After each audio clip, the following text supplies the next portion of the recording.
Hello everybody, welcome back to the channel and Happy New Year's. I can't believe it's the 2020s already. When I was a kid, I always imagined the 2020s being the future. I was thinking of like, oh, there'd be flying cars and all kinds of crazy stuff. And it's crazy how fast the 2010s went by. It flew by, but that's what happens when you start getting a little bit older. Life starts flying by, and I'm not even that old. Anyways, I hope you had a great holiday season with your family and friends as well, and I hope you have a lot of good things coming your way and many goals to shoot for in this next year and this next decade. Anyways, without further ado, let's get into this video.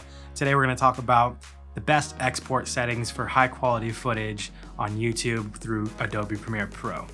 So let's get into it. So right off the bat, whether I'm shooting in 1080p or 4K in my camera, when I'm exporting it from Adobe Premiere, I always export it in 4K. Now I do this in order to combat YouTube's compression system. What happens when I export it at 1080p off of Adobe and then upload it to YouTube, it never looks as good as I like it. It just looks muddy and the quality just, I don't know, YouTube does something to it to really mess it up. So I always export it at 4K. With that being said, let's hop into Premiere and I'll show you exactly step by step what I do to export my videos. Okay, now we have Premiere open. We have our video down in our timeline. We're gonna hit the File tab, and then we're gonna hit Export Media. It's gonna bring up our export settings. Now, most cameras shoot in H.264, unless you have something like a Red or a Pocket Cinema camera, you're probably gonna be shooting in RAW. But for something like my Canon EOS R, I'm shooting in H.264, so that's what you're gonna wanna go with. Now to the preset, we're gonna go down to the YouTube 4K preset. And then we're gonna scroll down a bit, or hit the render at maximum depth tab right here. And that's obviously gonna improve the quality. Of course, the export will probably take a little bit longer, but if we're shooting for high quality, you're gonna have to wait a little bit longer.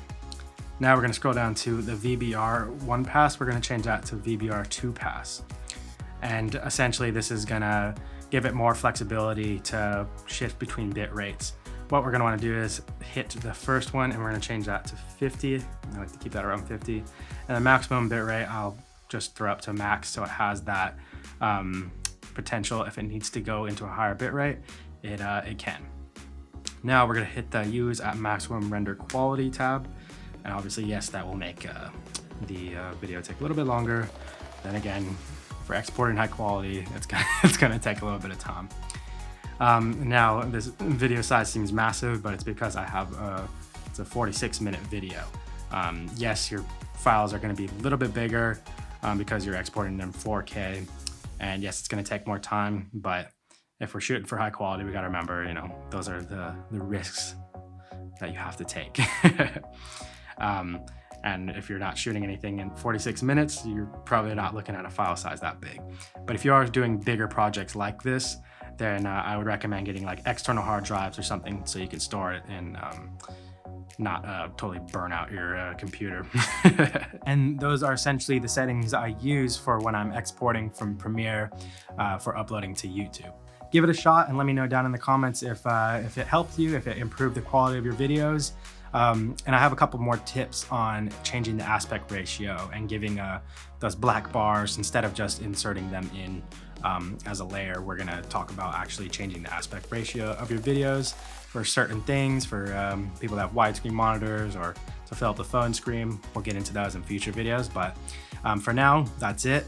Let me know if this helped you. Comment, like, and subscribe. It helps me out tremendously. And thank you to everybody who's been supporting me lately. I've been so thankful for you guys. It's been awesome. The channel is actually starting to grow at a pretty rapid rate, so I'm pretty excited about that. And once again, thank you guys. And stay tuned for future videos. I have more videos on the Canon EOS R, more tutorials, and more vlogs, and more short films coming as well. So a lot of projects, and I'm really excited for this new year. And that's it, everybody. Peace!